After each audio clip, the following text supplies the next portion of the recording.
The VO Meter, measuring your voiceover progress. Whether you're a veteran voice actor, just starting out, or don't even know how to set a level, we're here to help you avoid the pitfalls along your voiceover path to success.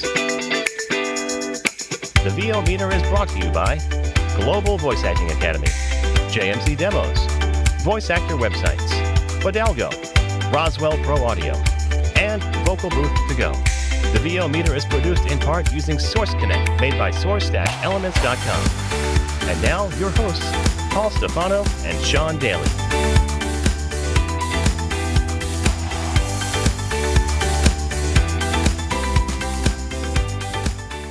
Hi, everybody, and welcome to episode 122 of the VO Meter. Measuring your voiceover progress. Our guest today is Becky Stinemetze, a longtime VO talent and an old friend of mine. She's actually a former GVA member, so we get to hear her story from starting out through training to juggling voiceover work alongside a full-time job and a child. So really looking forward to that. But before we get to her interview, it's time for our VO Meter reference levels. VoiceOver Extra brings you the VO Meter reference levels. Seriously, guys, that's the best you could come up with? Hey, it's your show. All right, so I have some drama. Do you want me to go first, or do you want to go first? Drama, go ahead. Okay, so first of all, the good things, lots of sports announcing happening. I'm wrapping up the fall seasons for volleyball and sprint football this weekend at the Naval Academy. And it's senior day, which is always fun because they get to announce people's career accomplishments as well as introduce their family members. And it presents a bit of a challenge because if you're not prepared, you get stumped by grandma's name or the cousin's name who isn't the same as the player, or sometimes girlfriends and fiancés. So I asked for the script up front before the games so I could be prepared for any gotchas, because while I usually get there early, sometimes having it ahead of time is helpful because they may need to do research on the team's end. Oftentimes I'll ask that question, how do you say grandma's last name? And they'll say, I have no idea. I have to ask the player. And sometimes that can take a while. It can take longer than the hour and a half. And sometimes they're early. They might need to take a whole day to get that. So word to the wise, if you're doing any live events, you can get the script ahead of time. Do that. It will save you a lot of headaches once you arrive at the venue. And then the drama I was talking about. So I mentioned a couple of months ago, I was doing this series, this audiobook series. There was 5 books. I was doing the first one, just finished it, and it may have all collapsed on me through Oh, no. a little bit of, I'll say it's basically the author having too high expectations. I don't want to curse them out or say they're unreasonable, but they're kind of being unreasonable. So here's the deal. It's a book that partially takes place in Russia. So I did a lot of Russian accents, and it's about spies. It's a spy thriller. And one of the main characters' name is Corinna, and it's spelled K-O-R-I-N-N-A, double N. So as you know, in English, most of the time we pronounce that with the long N sound. So I pronounced it Corinna, the entire book. And like I said, she's the main character. And I did the first 15 minutes a month or two ago, and the author did not request any changes. And usually if they have something specific they want to get across in the first 15 minutes or pronunciations they're worried about, it's the responsibility of the author to say, hey, can you do chapter 5 because there's some weird town names in there I want to make sure you get right? Or can you give me a few minutes of chapter 1 and chapter 5 because this character comes in both of those. I really want to make sure the accent is nailed. This author did none of that. I submitted the first 15. They approved it within like a day, and we were off to the races. So finished the book on Monday, and the author comes back and says, you pronounced Corinna wrong. It's supposed to be Corina. And I said, well, how am I supposed to know that? You'd never mentioned anything about it. And this author actually went to the lengths of sending me a character sheet on every character in the 5 books before we started the first book. But it was just descriptions about the character, like, oh, she's 6'1", blonde, very sexy voice, or he's a 5'9", sort of Weasley guy from Germany. So my argument was, that's on you. Like, you should have told me you wanted to pronounce a certain way. And we're kind of still in the arguing phase, where the author said, well, it's a Russian name. You should have known that. And I said, possibly, if it's a proper name, like a governmental figure or a historical figure, like if it's Vladimir Lenin, I'm going to look it up and figure out how to pronounce it. This is a fictional character. I don't know what's in your mind unless you tell me. So it's an artistic choice at that point, in my opinion. And right now we're arguing back and forth. She's saying she doesn't want to put it through the way it is. I did a word search in Adobe Acrobat. There are 462 instances of this name, which I'm just not doing. I'm not making I'm not making that many corrections. And that was just for one name. There were other things she requested too, which I was willing to do. But in my opinion, not only because of the work involved, but because it would sound like garbage. If you do 462 pickups, it's going to sound all Frankenstein together, and it will sound like it was done on the back end and not be good anyway. So my argument was, you can't really tell in a lot of cases. Because the other thing the author said to me was, you went back and forth. Sometimes you say Karina, sometimes you say Corinna. And she pointed to some specific chapters where she said it changed. And I listened to those and said, I have no idea what you're talking about. I said, Corinna, every time I hear my own voice, it sounds like I'm saying Corinna. Not sure where you're getting that from. But if that's the case, that's probably a good thing, because it sort of weakens your argument that people would be confused if sometimes it's the way you like and sometimes it's not. Still, she's pushing back and saying she wants to fully cancel the contract now. And I said, great, let's do that. Pay me a portion of what you owe me, because it was a paid for finished hour book plus royalties, which is supposed to be really lucrative, right? So you get the royalties plus a fee for per finished hour, in this case, $200, which is not bad even on its own without the royalties. So I asked for just the money I pay my editor, because I hired an editor to edit this for me, because it's quite involved and 9 hours long. And she balked at that and said, I'm not paying you a cent. So see where it lands. I think she's going to take it to ACX and complain. I'll state my argument and see what happens, but it's not looking good right now. What's your thoughts on this? Am I right, or is the author right? Like you said, I mean, it's very preventable stuff. I don't know, some people argue it's on us to try. I mean, you did your due diligence. You sent them the 15 minutes. You asked if they had any particular pronunciation requests. And I'm actually like, I mean, I'm sorry for you, but I'm like, oh, thank goodness I have your example, because like I've been offered an audiobook recently and I don't do them as often as you. So I'm just like, I need advice, and how do I help this go smoothly and stuff like that. So I'm learning from your example. I'm sorry you have to deal with the drama, though. Yeah, just to clarify, I did not ask for pronunciations. I got the character descriptions, and I asked for, well, that's not true. I did ask for a couple of accents. I asked for accents, not pronunciations of names, because there was one that was confused. The guy was from New England, and I didn't know that. So she clarified and said he's from Maine, so I went with sort of like a hodgepodge New England accent, and that was fine. But no specific pronunciations on the names themselves. I didn't ask for it, and it wasn't offered. And honestly, I didn't even think about it, because if they're giving me the first 15 minutes approval, I figure I'm good to go. So I went with my interpretation of it, thought that would be fine. I'd be curious to hear from any of our narrator friends who either were recent guests and happen to be listening, or are just regular listeners anyway, either on our Facebook page, or if you want to reach out to me personally, because just for my own edification, not just to help the podcast, I'd love to know how you have dealt with the same situation. I've done it before, arguing with authors about too many changes, but not about specific character names. And I'm curious how people deal with that. Yeah, especially invented ones. So we'll see. Yeah. But anything else you want to share? No, that's it from my end. What's going on in your world? Well, let's see. So not too much drama, I am happy to report. So quickly, just going over some things that I'm working on. As I mentioned, I got offered an audiobook by my father-in-law, actually. He's got like a 12-book sci-fi series that he's been working on. He's interested in turning it into an audiobook. So Wow. I probably won't be finishing it until the spring, because we got the holidays coming up. But I was very flattered that he thought of me for that. And after your story, I'm like, all right, you've got all these invented names. How do they sound? Yeah, especially with someone that you see pretty frequently and is related to you. You can probably get that information you pretty don't easily. want bad blood with someone you see a couple times a month. So it's just Plus, it should be easy to get that information. Yes, exactly. He's very communicative. But so on top of that, I got my regular narration work. I talk for a living. I'm hunting regular rabbits. narration work from Wascally Wabbits. We were talking about Looney Tunes earlier. I guess it rubbed off. Thuffer and Thuckatash.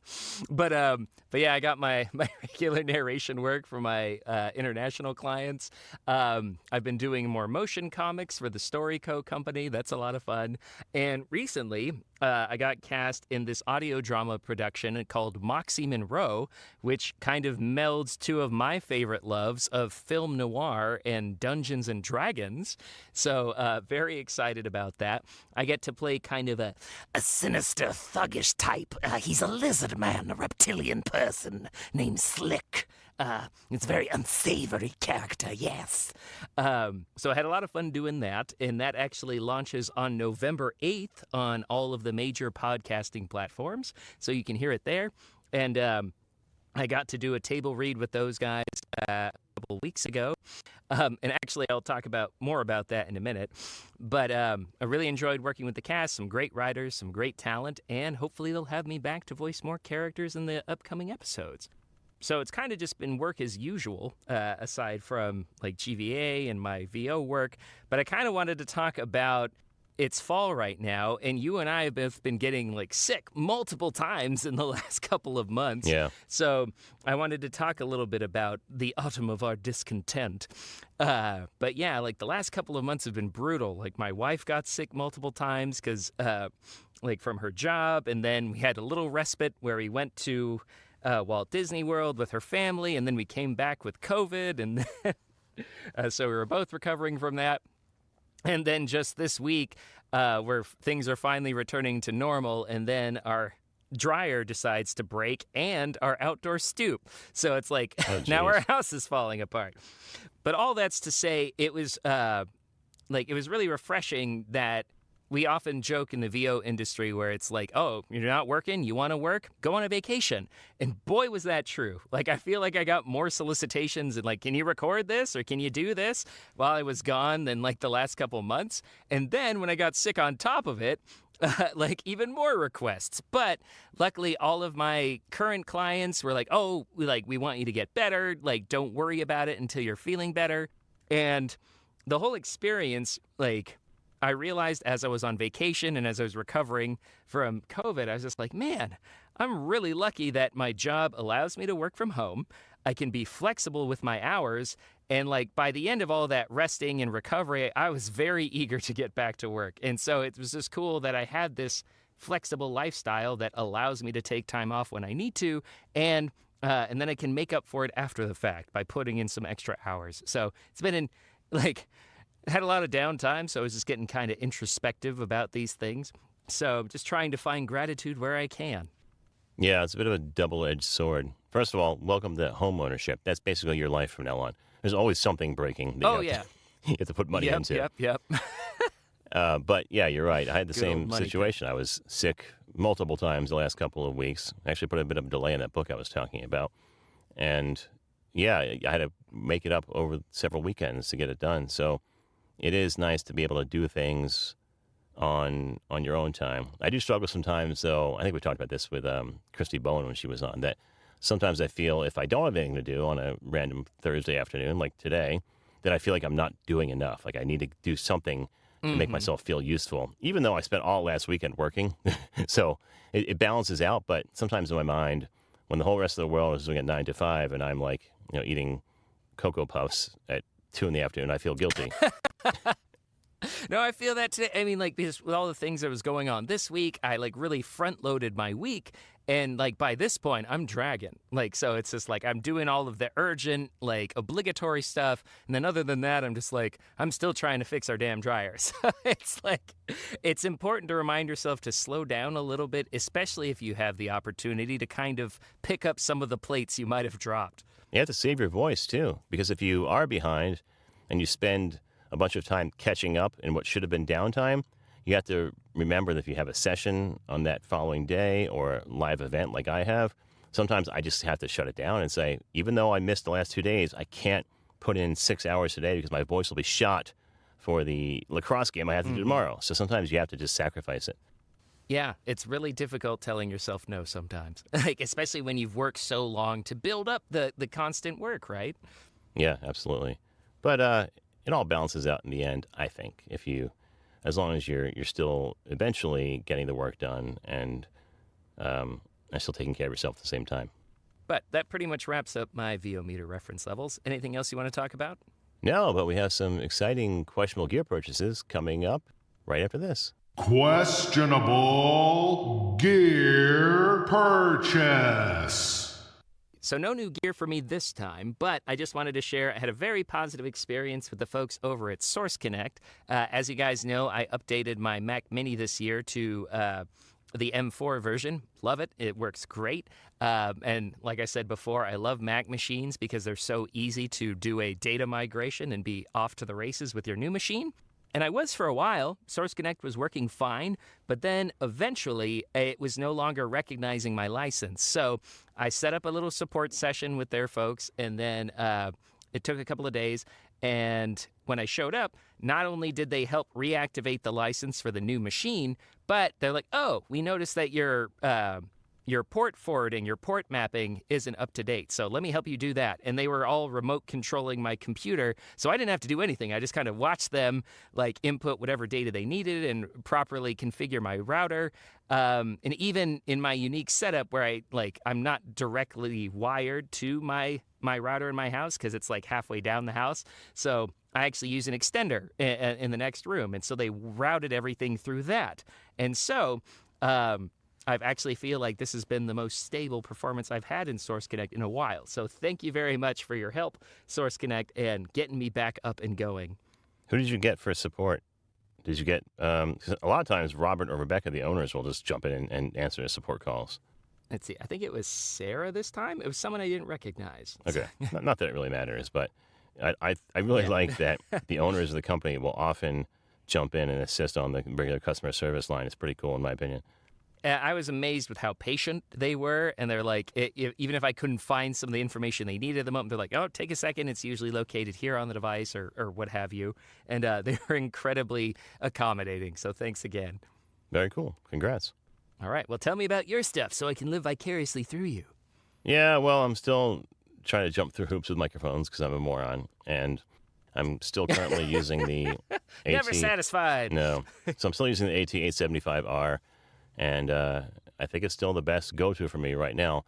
But I mentioned a couple of episodes ago I was hunting some handheld condenser microphones. I was specifically looking at the Neumann KMS 105 or 104, but they can be pretty expensive as their studio condensers, $400, $500. There's a lot of fakes out there, by the way. So if you find one for $98 or $125, it's probably a fake. Don't buy it, just like the 416s.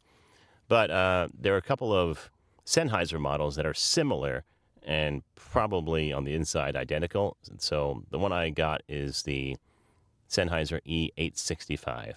And there's a 965 that is supposedly pretty much identical to the KMS 105. So this is one step below, but still a handheld condenser. So I figured if I can get it for a decent price, which I did, I can try it out and see how it works in this booth. And it was kind of a disaster. I actually have a clip I'm going to play in a little while, but No. basically it had all the things you hate about handheld microphones: handling noise, way too many plosives, not a very robust low end because the capsule is very small, I'm assuming. So that was a miss, and it's already out the door. And then I also bought a Heil the Fin, which is sort of the Heil's answer to the Shure Super 55, also known as the Elvis mic. It's the one you see in a lot of old-timey movies where they're gripping the mic either as a radio broadcaster or a singer. Elvis, like I said, comes to mind holding that mic at the back of his hand and swinging it back and forth in the stand. So the Heil one looks a lot like that, and that's basically its best feature, is that it looks great. Almost like a 60s sci-fi laser rifle or something. Yeah, kind of. And it also has these cool LEDs. There's a blue version and a red version. So it's a dynamic mic, and you don't really need phantom power for it. But if you put the phantom power on, it has this glowing light inside the grill. Blue for the blue model, red for the red model. I picked up the red model, also at a decent price, which is why I tried it, and it also kind of sucks. It's a singing mic. I bought it from a musician, actually. I bought it from Facebook Marketplace, and the guy I bought it from said he's a musician, in fact, in the Delaware State Rock and Roll Hall of Fame. I'm not sure which band he was in. I have to look it up, but that was pretty cool, at least. I picked it up from a famous musician, but it seems best suited for live performances, like most of the other handheld mics. that I use for live performances myself, but I thought this particular one might work, and no. So I'm going to play a passage now. It'll take me a second. I'll jump out of it because my interface is not in the booth. So I'll jump out of the booth, switch microphones and headphones so I can hear you. And I want to play it back for you specifically, Sean, so you can give me your opinion. It's the same passage from the audiobook that blew up my face I just talked about. And the first one is on the 875R, which is what I use to submit the book. The second is the 865, the Sennheiser E865. And the third is the Heil, the Finn. So give me a second, and I'll play that back. Can you hear me? Yep. Okay. So let me play this back. If I play it back live, you should be able to hear it. I just have to turn off my mix minus. And fans, if you don't know what that is, it's the feature that a lot of interfaces or mixers have built in that allows your remote guests to not hear themselves. So that's what I'm doing now. But I'm going to turn that off. And so if you talk, Sean, or if I talk, you'll hear it echo. So let's not do that for the next 1 minute. And here are the 3 clips. Elda reached down and touched her pistol in the holster by her side. She knew that it was loaded and resisted the temptation to check again. She gazed out at the accumulating snow and hoped that it was just a passing storm without much depth. She feared the ice they would encounter with an empty truck on the way back. Elda reached down and touched her pistol in the holster by her side. She knew that it was loaded and resisted the temptation to check again. She gazed out at the accumulating snow and hoped that it was just a passing storm without much depth. She feared the ice they would encounter with an empty truck on the way back. Elda reached down and touched her pistol in the holster by her side. She knew that it was loaded and resisted the temptation to check again. She gazed out at the accumulating snow and hoped that it was just a passing storm without much depth. She feared the ice they would encounter with an empty truck on the way back. All right, so those are the 3. Let me jump back in the booth with the right microphone, and I'll be right with you. All right, I'm back. You hear me? Yes, I can. All right, All so right, just so double first- checking. You said it was 875R, E865, and then the Heil Finn. Yep. So first of all, what did you think? 875R was the best out of all of them. And I thought it was really impressively unobtrusive. It sounds like you, and you forget that it's there. The other 2 actually gave me a bit of a headache. No, I'm serious. Like the 865, it almost felt like a vice. I don't know. It's felt really concentrated in the lower mids, and it just felt a little uncomfortable around my ears. And then the Heil actually it was the least full of the 3. It sounded a little tinny by comparison. Yeah, so Yeah, weird, glad right? my ears are working, but yeah, it was interesting experiment. I mean, that's the experience I get from most handheld dynamics, the one from the Heil, like you mentioned. But there are some that are better. So some of the ones that are designed for radio, like even the classics like the RE20 and the SM7B, they have a much fuller sound. And I don't know why this one is like that. Maybe it's because it's usually used in bands and it can't be too muddy because you won't hear it cutting through the mix of the guitars and the drums. But it just is not a good fit for what I was trying to have it do. I know we both really I still have it, the Rode Reporter mic. It was like a handheld dynamic, and we used it for our 2019 mic shootout. So Yeah, I that's bought not it bad on at the all. lark for like $100, and it sounds really good. It's not my first choice for a VO mic, but if it's all you got, it ain't bad. Yeah. So bottom line is I'm still hunting. Rode has a couple of models that I've used in the past. The Procaster is really good. It's a large diaphragm dynamic. And I'm probably going to look at the Audio-Technica BP40, which I've also had in the past, a large diaphragm dynamic. And anything else that's out there that's in that vein, a large diaphragm dynamic that gets close to a condenser but has less ambient noise pickup is what I'm after. Like ambient sensitivity. Yeah, exactly. So if you have any suggestions, once again, from the audience, I'd love to hear it. Have you looked at the universal audio answer to, I think it's like the SD, what is it?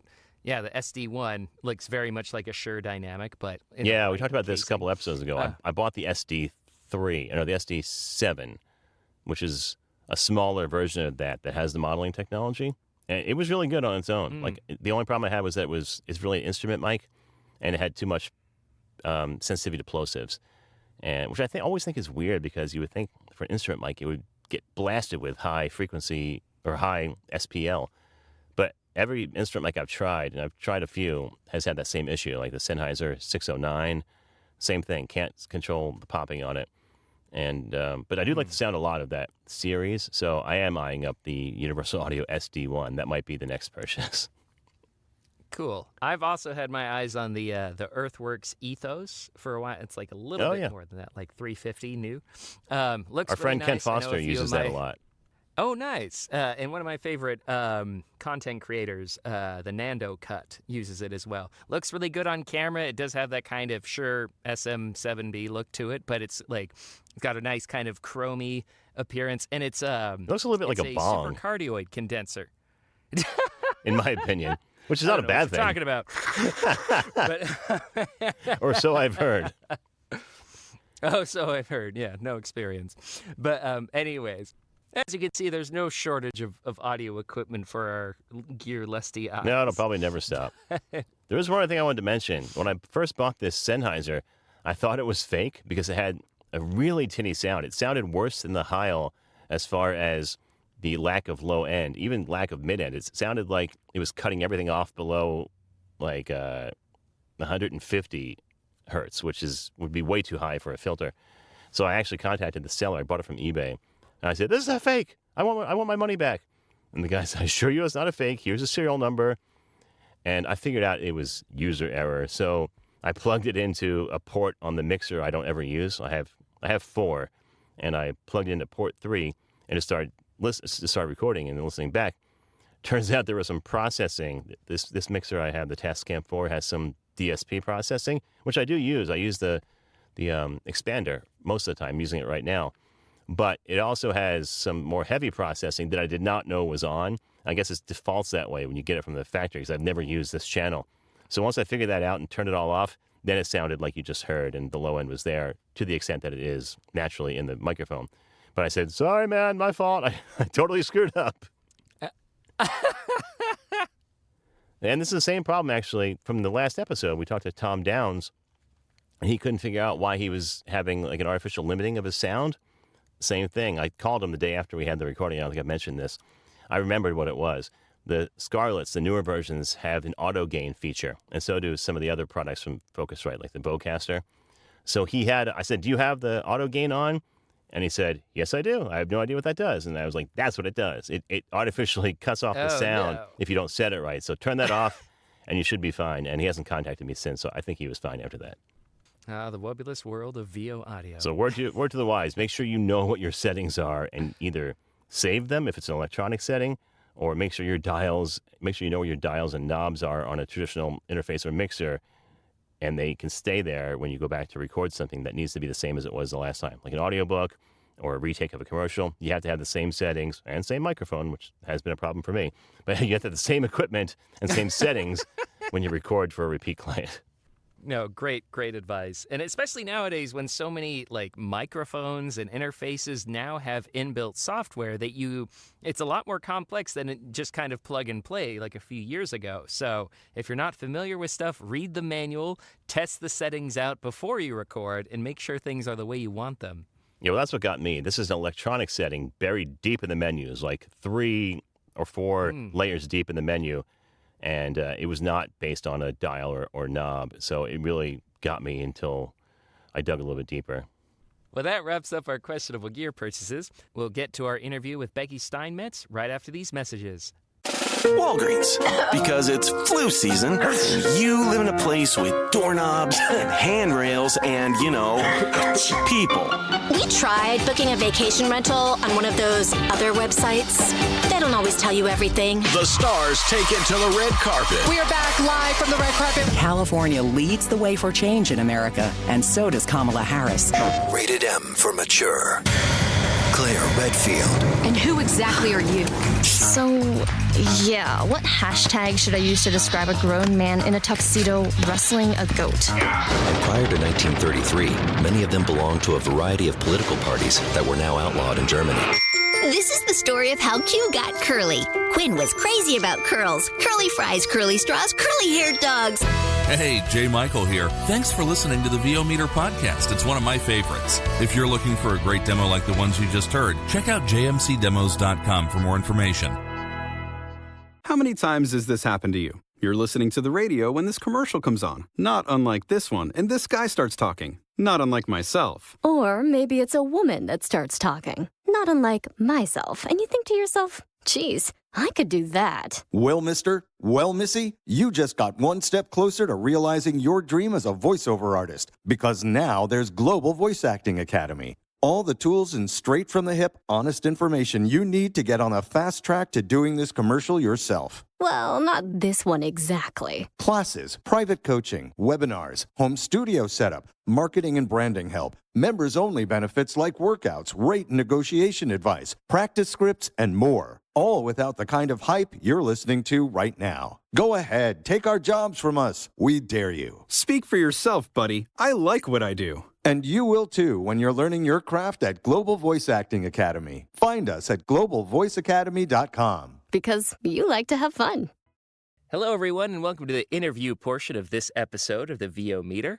Our guest today is Becky Stinemetze. Becky is a working voice actor who, like any good millennial, can't just do one thing. By day, she's a marketing and communications professional. By night, and sometimes early mornings with a cup of coffee in hand, she lends her voice to commercials, phone systems, and projects of all kinds. She discovered her love for the mic back in college as a radio DJ, though her passion for performing started much earlier. A lifelong fan of the arts, she grew up dancing and singing, though she'll be the first to admit her singing voice was best suited for the shower. That spark for performance never faded. She just found a quieter stage. As she likes to say, voiceover lets me act while being alone in a box. What's not to love? With over 15 years of experience in marketing and communications, she leverages her marketing know-how to connect with clients and understands how tone, pacing, and emotion can shape a listener's experience. Her work varies, but she's most often heard in commercial and short-form projects, especially on-hold messaging, where she helps brands sound friendly, professional, and unmistakably human. So please join us in welcoming our lovely guest, Becky Stinemetze. How's it going, Becky? Hey, Sean and Paul. Great. How are you guys? Great. So, Becky, welcome to the show. I most recently spent time with you at One Voice in Dallas in, what was that, August, and had a delightful time, and we're so happy to have you on the show to talk about your career. Well, thank you so much for having me. Yes, that was a blast, and it was great to connect with you and everyone else there and make some new acquaintances and learn a ton. So, good time in Dallas. Yeah, absolutely. So, Becky, tell us, how did you get started in voiceover? Yeah, it's kind of a really funny, kind of long, so I'll try to keep it short story. But as Sean said in the intro, like I've always loved performing. Like I was a dancer, I was in children's choir, and like if I saw a stage, I was immediately on it as a child, just like making up something. Even if there wasn't a stage, I was like, well, this piece of grass here is a stage, so I'll make it work. And then in college, I was a communications major with an emphasis on video and audio production. And so I was really fascinated with everything involved in production and a lot of the behind the scenes work, as well as like on the scenes. And there was a radio class. We had an internet radio. This was, almost 20 years ago. And one of the positions in this class was to be a DJ. And I jumped at the chance because I love music and I just was fascinated by it. So I really loved like playing the music. And one of the cool things about the internet radio, is that you could see how many people were listening because it wasn't like broadcast over the airwaves. And so it was usually like one or two people. Like I went to a very small school and like no one really listened, and it was usually like my dad. So like I felt like this was a good opportunity for me to like play around on the mic between songs, and I wasn't as nervous because there wasn't anyone listening. And so I just like pretended I was a radio DJ, and I like looked up facts about music and like would talk about it, and it was so much fun. I also got to produce my own like trailers and intros and promos and stuff. So that was kind of like my first stint into like voiceover. And it really turned out like I loved talking on the mic just as much as I liked playing the music. So after I graduated, I got this like continuing education catalog in the mail. And one of them was like a voiceover workshop. And I was like, oh, that's kind of what I did in college. And so I went to that workshop and I cut a demo and I sent it to one singular studio in my town. And then I was like, this is hard. I was like, early 20s, and I didn't want to I wanted just to go to work and get a paycheck and not have to like hustle. So resistance. I know, right? I was like, no, I don't want to do that. So cut to 7 years later, I was literally a brand new mom. My daughter was like less than 4 weeks old. I was sitting on my couch and I don't even know if I was barely alive. I was like super tired and my phone rang and I was like, who is this? And it was that one singular studio that I sent my demo to back 7 years ago. And they're like, we have a job for you. I'm like, who is this? Who am I? What is going on? And so they're like, do you want to do it? I'm like, yeah. And so like I went to the studio. Not only was like the audio engineer was there, but like the agent, like the agency that was like producing the spot, or sorry, was doing the spot for the client, like in the studio for my first job ever. I did not know what the hell I was doing. And I was like going on 3 hours of sleep, but I did it. And it really sparked the idea again of doing voiceover. And actually, I went to GVAA and I had David Rosenfeld listen to my demo. He's like, nope, not going to work anymore. Nope. And I was like, okay, well, just tell me what I need to do. So like, really, I really credit GVAA for like, really igniting that spark under me again. And like, I went hardcore. Like I studied for more than a year. Like I went to like every webinar that I could and every workshop that I could. Those workshops were instrumental for that year and worked with a lot of different coaches. And then I went to Voice Over Atlanta, and that was really what did it in for me. And I was like, these are my people. This is my tribe. I have to do this. And so I got another coach and I cut a demo. I actually flew to Los Angeles to record it because I'm like, I am doing this all the way. Heck yeah. So it was so much fun. And yeah, and that was in 2019 and yeah, just been going since then. So that's my story. Very cool. So one of the questions we get asked a lot, either through the podcast or social media, is how the heck do I balance my day job, my survival job with doing VO, whether that's training to become one or actually doing the work? So how do you make it work for you? It's a great question. And I don't even know. Like, I don't even know how I do it. Like, like I was thinking about this. I was like, how do I do it? But it's like, so I have a full-time day job and it's really whenever I can outside of my day job hours. So like nights and weekends and very early mornings, and really just it's really important that I find like auditions that I'm really like made for, not just auditioning for everything under the sun, just being really specific for what I audition for and the jobs that I do, so I can balance the two. And I really like it as my like part-time side hustle. Like for me, that really works well. So yeah, that's how I balance it. It is a lot because I'm also, a mom. My daughter's, 9.5, and have that day job and other responsibilities. So, but it's also like my creative outlet, and so I really value that I have that space to be super creative with my voiceover stuff. Yeah, that's tough. I did the same thing for almost 4 years. I had a full-time 40 hours a week day job. And the way I did it was I focused on genres that sort of fit that mold. So yes, I did almost exclusively audiobooks because I could come home, do that when I was done until 11, 12 at night, and then sometimes on the weekends, and that worked well, at least for the beginning. But for me, I started to get more auditions even on demand, or sessions in the middle of the day. Yeah. And I was leaving lunch and trying to do things in my car. I was taking time off and going home because I wasn't that far from the office. So I'm wondering, do you have any? And then eventually what happened was I had to go full time because I was doing that way too often. And my boss was like, what are you doing? Why are you away from the office so much? Right. Yeah. So I'm wondering, do you have any plans to go full time? And I this is a great question, Paul, because I think about this a lot. And like, I have no doubt that if I could set a plan and really pump up my marketing and do really well going full time. But realistically speaking, financially, that is like what is stopping me because I'm a single mom and I need the steady income and health insurance because I can't not rely on a paycheck that comes in every 2 weeks. And if I didn't have any like backup income, because I don't have any backup income, that's what's stopping me. So it really is that simple and also that difficult. that's what's really hard about it. And it isn't about like taking that leap of faith and seeing if I can do it. It's really about being the only one that's like financially responsible for me and my family.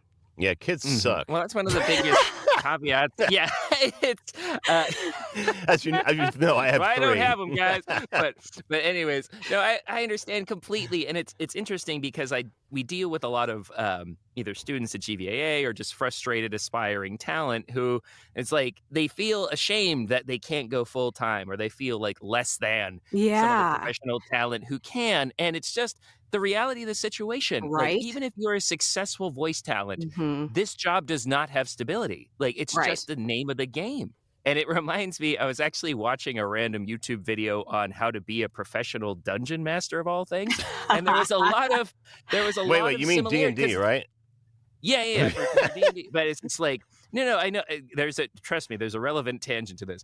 But Love to hear because it. honestly, being a creative freelancer in a lot of ways, like you set your own hours, you figure out your costs and do a cost benefit analysis and all that. But at one point there, it's like, the old adage that, like, if you do what you love, you never work a day in your life. Well, it should be, if you do what you love, you work a lot more than everybody else. Exactly. Yeah. And that's a good segue to my next point, because like I love voice acting. I love performing. And I wonder sometimes if I would love it as much if I had to really hustle for the work in order to, provide for myself and my family. So like I there are obviously there's aspects of every job that you don't like, but I just like, I don't want to take away from the creativity and the passion I have for the actual like performance of it to like make it a substantial or sustainable, like financially for me. And it's just, like I love that. And I'm just so, it took me a while to come to terms with like being okay with it being part-time and being a side hustle, because I was like, am I even real? Am I even real, like, am I even like a professional voice actor if I'm not doing this full time? And I'm like, yes, I've been working a long time. I am a working voice actor, and maintaining a lot. So I'm like, it took me a while to like say, yes, with my full chest, I am proud of myself. I am doing really good work, and it's okay that it's not full time. Absolutely. You should be proud. Well, thank you. Well, if it helps, it does get better. As we talked about, I have 3 kids, and they're all teenagers now. Yeah. My youngest just turned 14 on Wednesday. And it does get a lot easier. You do have more time once they start doing their own thing, even before they are out of the house, because I have one that's out of the house now. But even before that, so like on Friday, I did a volleyball game, and I do a lot of live announcing, as you know. Right. Yeah. And I left the 2 teenage boys at home alone for like 7 hours. The one went out and played with some friends. Yeah. Came back on a scooter. They ordered pizza. Everything was fine, and it allowed me to do the work that I love to do. And eventually, you'll get there, is what I'm saying, if you want. Yeah, absolutely. And it's also, like, I really value my time with my daughter. So like, I don't want to like take away from like the limited time that we have together. So just, it's all about balance, right? It's just balancing life. Yeah, enjoy that, because before long, she'll want to not talk to you anymore. I know. You had about 3 years. And teenagers. I'm going to cry. We mentioned it a little bit in your bio, but we're curious, what are some of your favorite genres to work in? Absolutely. So like, I really love commercial, and I think it's because of my background in marketing and advertising and communications that like, I really truly understand the intent behind the words. And commercials, to me, when they're really well written, really well done, can be like short little pieces of art. They have to be inspiring. They need to be engaging. They need to encourage the viewer or listener to take an action, all within like 30 seconds to a minute. So that's like so powerful to me, and like to be a little cog in the wheel of, commerce and, making helping spread this awareness or encourage people to purchase something. It feels really cool and important, and it can be really fun. There are other pieces of voiceover that I've done that like aren't as fun. And I really enjoy it. And it feels like out of everything I've done, the most like acting to me, although there's 100% acting and everything. Yeah. So I really connect with the copy, and it's just really, really fun for me.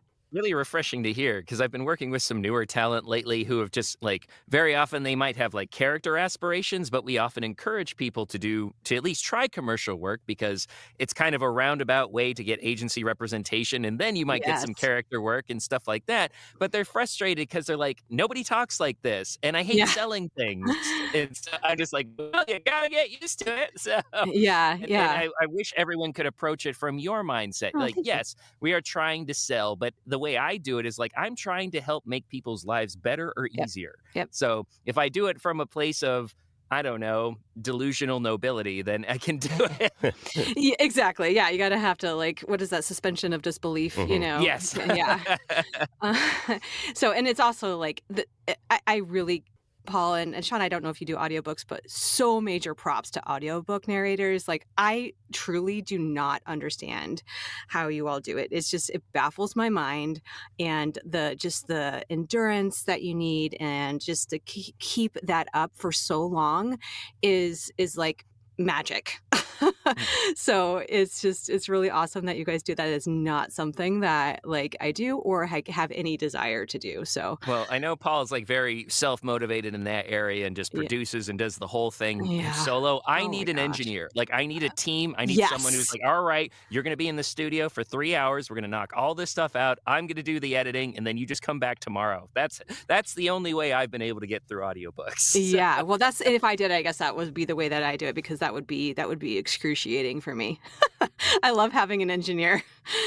It's like anything So, else. You learn the routines that Sure. work and things that don't. It took a lot of trial and error for me to get to For the sure. point now. But yeah, it's you could probably learn it if you wanted to. Yeah, for sure. And then what I have been doing a lot recently, and I get very steady work with this, and which I love, is on hold messaging. It's Really? really Still? Yes, Wow. so much. I get it probably 3 to 5 days per week, new work. So Wow. it's really great for the part-time aspect of it. I can do it whenever, and it's yeah. Still, I'm like, please don't. Well, I'm sure we'll get to this later, but please don't, go the AI route for this. And yeah, so it's great because like established contact or clients that need like holiday messages, or they change their phone tree, or they have new people join the team and they need their outgoing voicemail, like, and it's really great. Clients are very appreciative of it, and it's steady work. So I really enjoy that a lot. Wow. Yep. So, is there anything you haven't done yet, any genre that you'd like to try, either because of time or just because it hasn't come across your plate?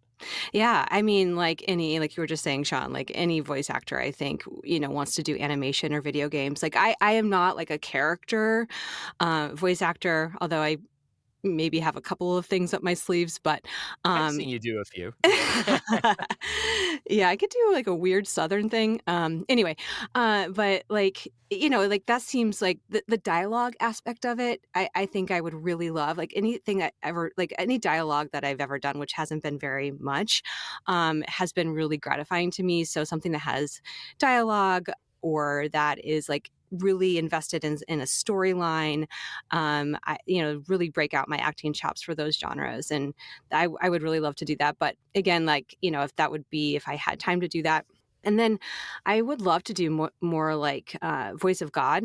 I don't know about like the live announced like sports casting type of thing, but I did one last year, and it was like, that was like the live aspect of it was really nerve-wracking and scary, but it was so much fun.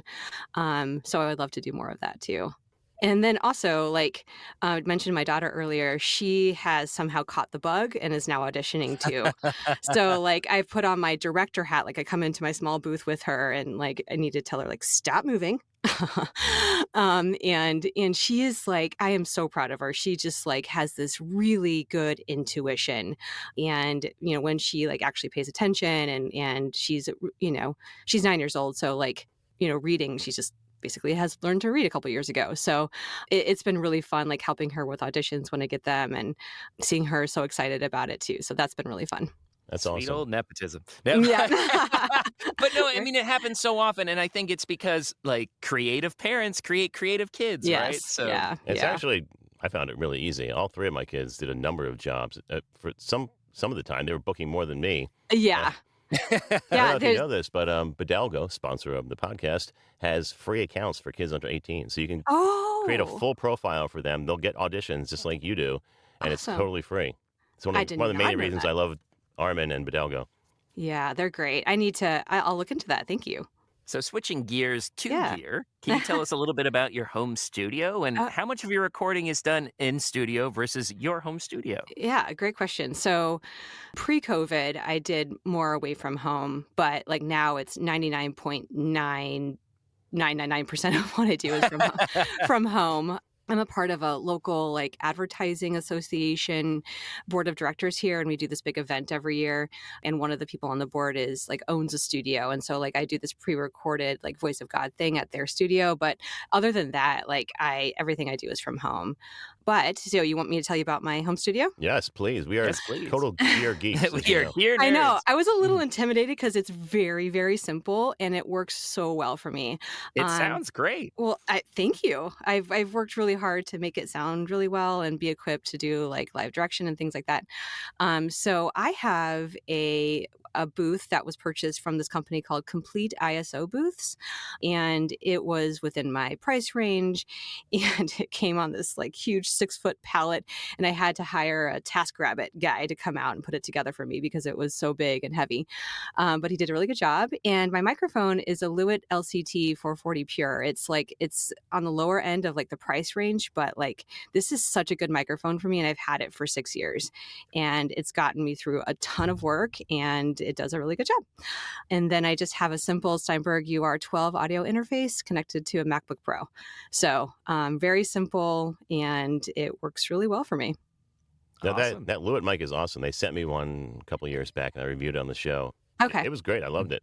Yeah, I've used it before too. One of our members was curious about it. So they're like, I'm going to give you money to buy it. You test it and then give it to me. I'm like, this thing's freaking awesome. Like, it's really nice. It's clean and clear, but it also has just a hint of character that sounds really pleasant. Yeah, I was really intimidated coming onto this podcast because I know you guys are like gearheads. And I was like, I've had the same mic for 6 years and it was $300. We tell everyone all the time, like, do as we say, not as we do. So yeah, it's just like, do not feel like you have to have a revolving door in your studio. Yeah, no, I mean, I would love to get like a Sennheiser or, a Neumann or something, but like it works really well and it works for my space and, maybe down the line upgrade, but I don't think it matters. I don't remember the last time anyone asked me what mic I use other than voiceover people. Right. Yep. All we found out doing this podcast is that we've definitely spent far too much money on gears. It's funny, you guys were talking, I listened to another episode, you were talking about upgrading your your computers, and mine is a good 6 years old. I was like, I think I need to upgrade my computer now. But total MacBook, total Mac all the way. Well, that's a reasonable upgrade. I would definitely recommend doing that. Yeah. I just did that pretty recently. Yeah. They're great machines, and I switch back and forth between my PC at work and my MacBook, and I'm like, what? This is definitely worth the money. Awesome. No, I love them. And as business tools, like 5 to 7 years, I think is a healthy upgrade cycle. Yes. I mean, they can last 10 to 12, but Sure. I mean, they'll start to slow down and you'll be a few OSs behind by that point. So. Exactly. Yeah. Yep. Well, we talked about how your recording studio is simple. Not that that's a bad thing, but Right. how would you, or what other things would you recommend to someone who's just starting out in the business, equipment-wise or training-wise or coaching, if they wanted to get started in voiceover?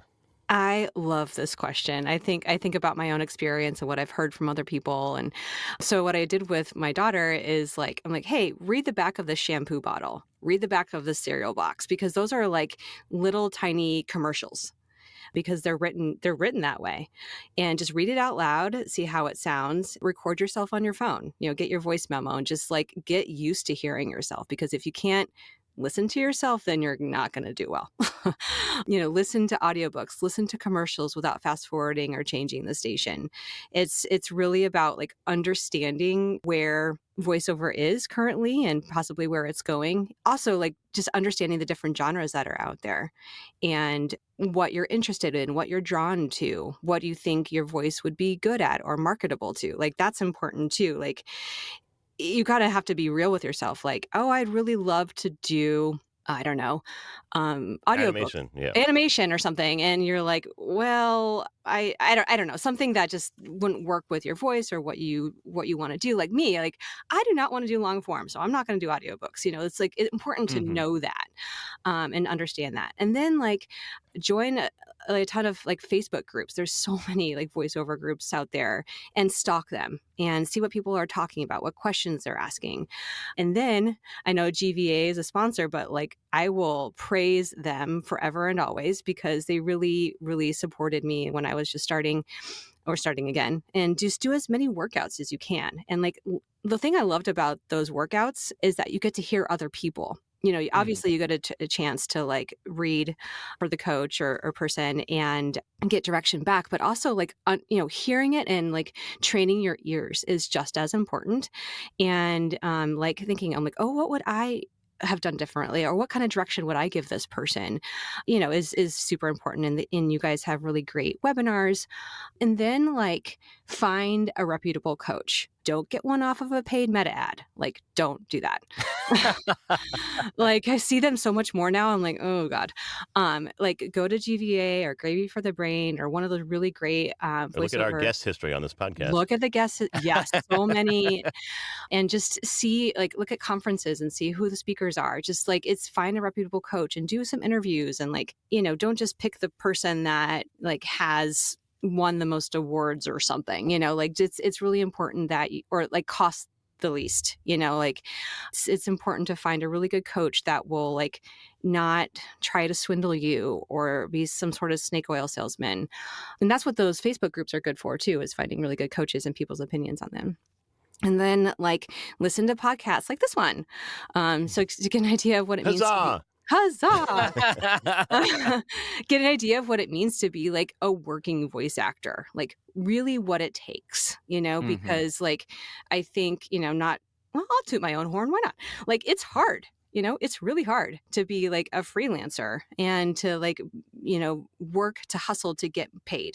And it's like we were talking about it earlier in the episode. It's like very often you have to work hard. Like you have to do your normal job, your normal responsibilities. And then whatever time you have left, that's when you train and or work. So you're looking at like 12, 16-hour days sometimes. Exactly. Yeah. It's a lot. So it's not just about the fun and games. Like I want to be on a cartoon. I want to be in animation. It's not that easy. Like, yes, if you work hard and you are talented and can get there, but it's very challenging.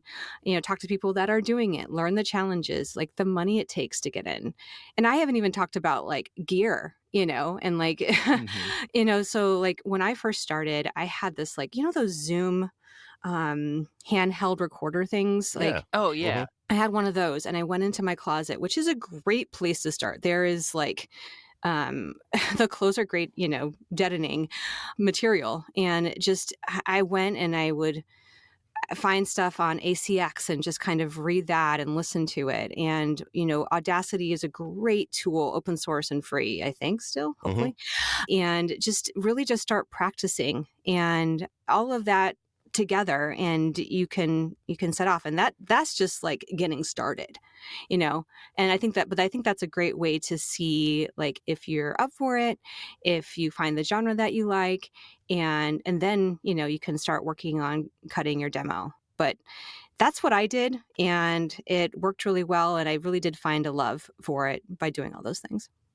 One thing you mentioned I want to just touch on is training your ears. I haven't heard anyone say that in a while, but you're totally right that your brain or your auditory response in your brain absolutely will change after you've been doing this for a while. Yes. I remember when I first started, I sent a sample to Dan Leonard, who used to do consults, and you would send him a free sample. He called it the specimen jar. It's always funny. And he had a picture on his website. It looked like what you get in the hospital if you're a man. Yeah.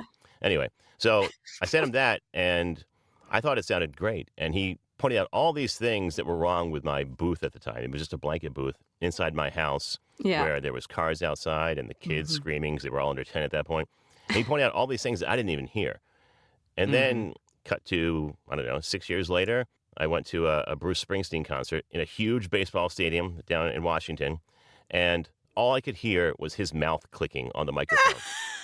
and he plays for 3 hours. If you've ever been to one of his concerts, I was saying to my wife, "Oh my God, I cannot get past the mouth clicking. It sounds like he's eating a lollipop while he's singing," and that never happened to me before. So my ears and brain totally changed while doing this job.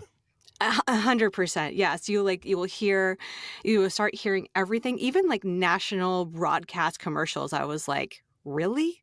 Yeah. And sometimes it's like, well, I'm sure they were directed that way, but it's like, it's so interesting. And it's kind of like, I'm a big film buff too. And I I love watching movies, but I'm like, oh, I wonder how they did that, or, some sort of production, thing behind the scenes. And it changes the way you listen to things. Yeah, I ruin every movie for my wife when we're watching. Oh, good. Yeah. Did you see that outtake? I think last week we were watching something where I could tell they overdubbed.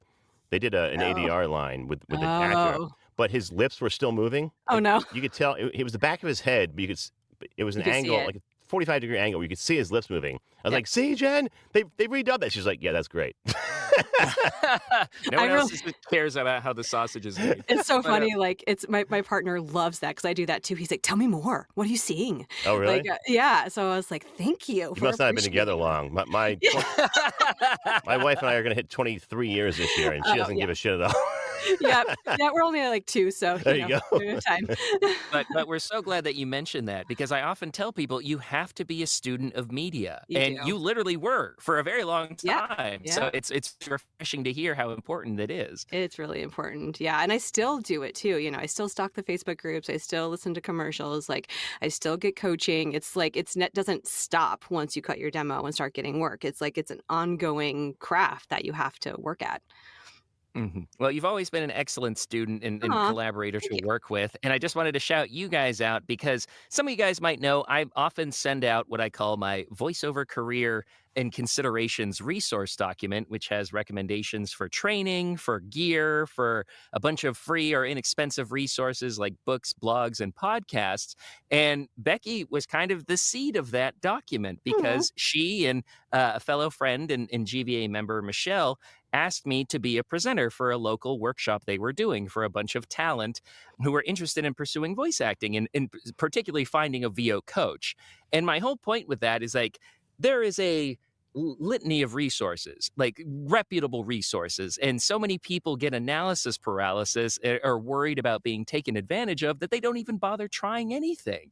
And I'm like, look, if you look at this list of people and like throw a dart, like you're going to find someone good. It's just and I remember one of your attendees was like, do you think I should work with a vocal coach? I was like, well, are you trying to become a singer or a voice talent? Yeah.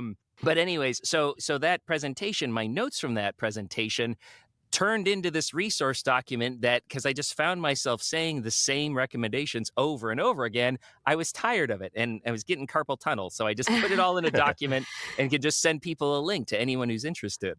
That's awesome. So happy that, Michelle and I was the, little spark that created that. And then, yeah, that was I want to give a shout out to Michelle Koch. She is an amazing voice actor. And we started, we're both based in San Antonio, Texas. And so we started this voiceover meetup group. And it was really, we did it for a couple of years pre-COVID. And then, of course, like a lot of other things after COVID, after the pandemic, it died.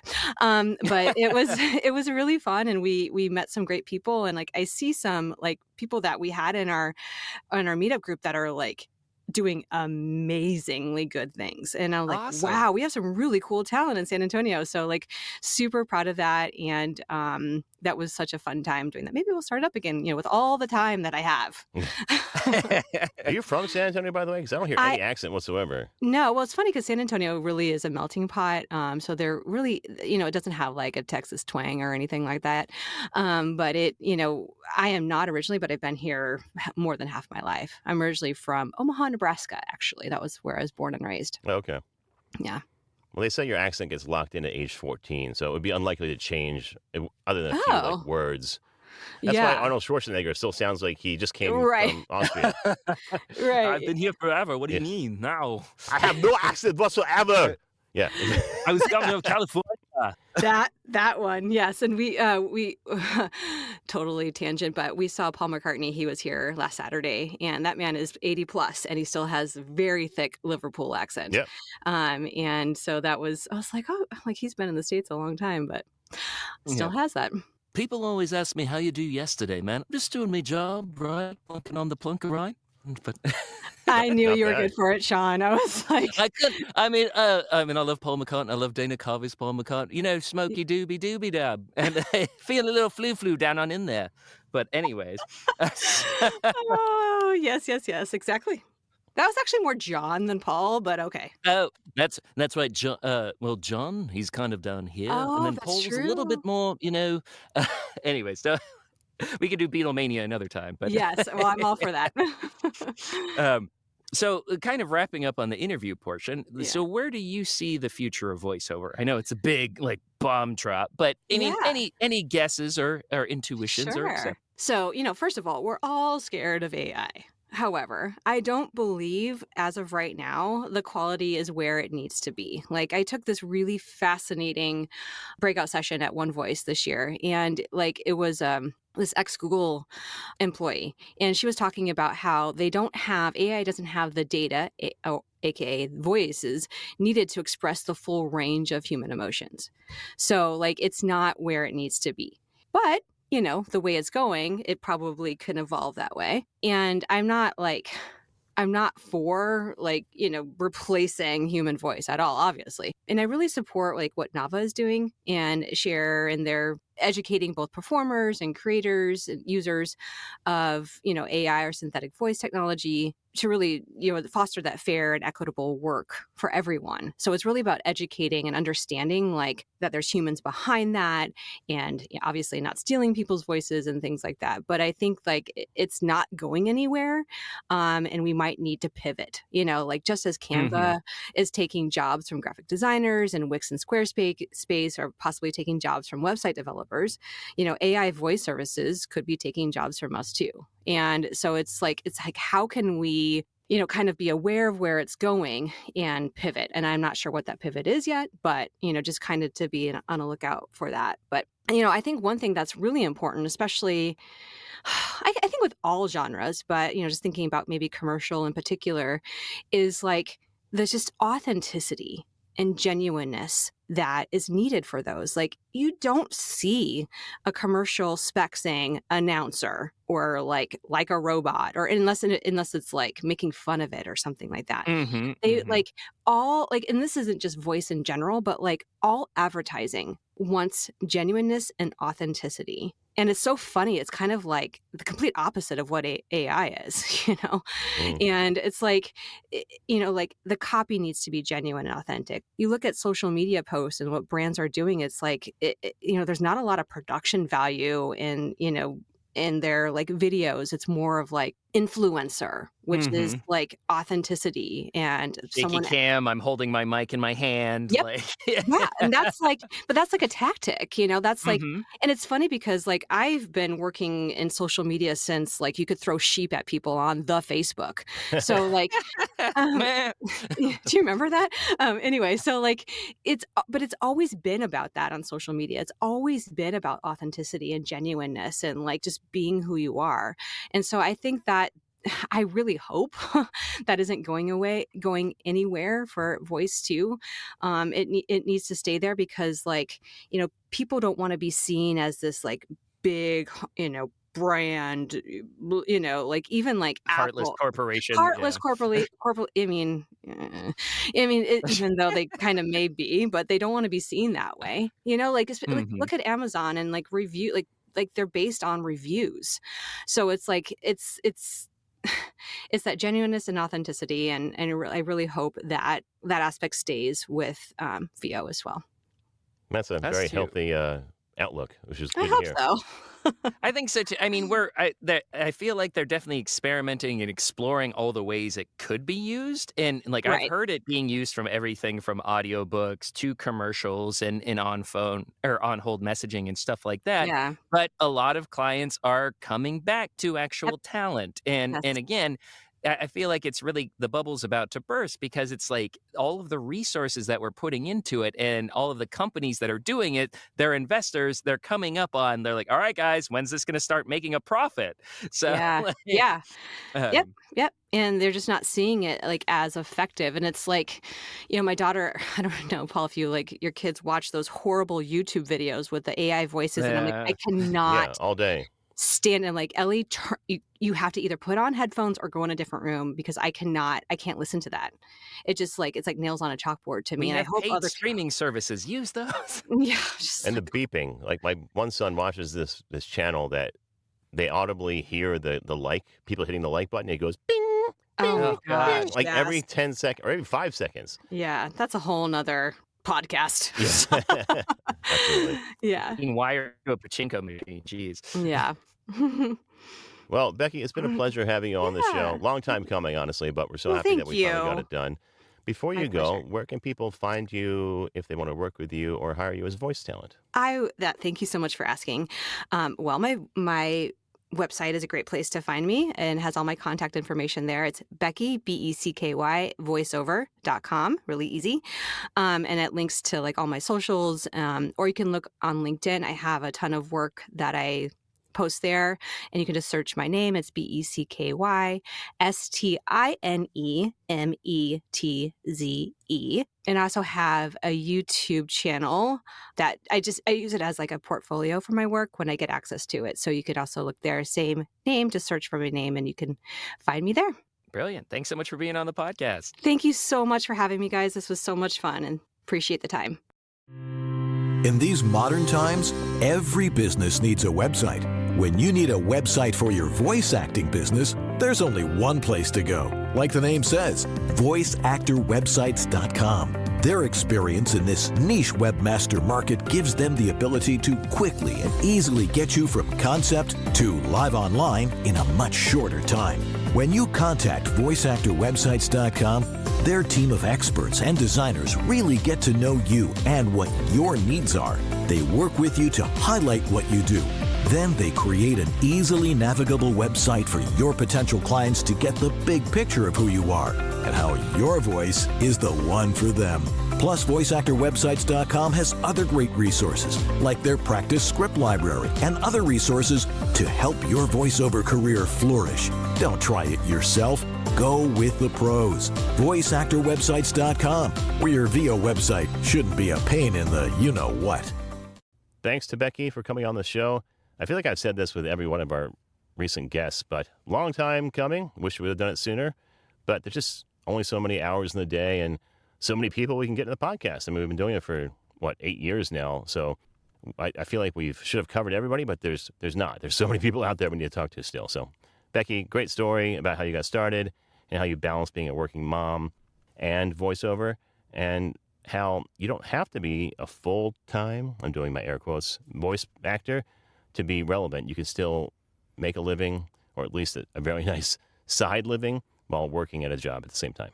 Mm-hmm. No, absolutely. I think, like we talked about in the interview, it can be really easy to get imposter syndrome. I mean, there's so many things that cause it, but the fact that you're like, oh, I'm not as good as someone doing it full time. No, this stuff is hard, and it is very, very difficult to make a full-time living doing it. So I don't fault anyone who doesn't want to give up the stability of a 9-to-5 if they have it to make this work for them. It was so great catching up with you, Becky. We'd love to have you again another time. Thanks so much. So that wraps up this episode of the VO Meter. Measuring your voiceover progress. We're currently working on the rest of our schedule to round out the year, but once we get that figured out, you'll hear us in the next one. Bye, everyone. Thanks for listening to this episode of the VO Meter. To follow along, visit us at www.vometer.com. We'd also love to hear your comments or suggestions for the show. Or if you have a questionable gear purchase, tell us all about it on our Facebook page or on Twitter @the VO Meter.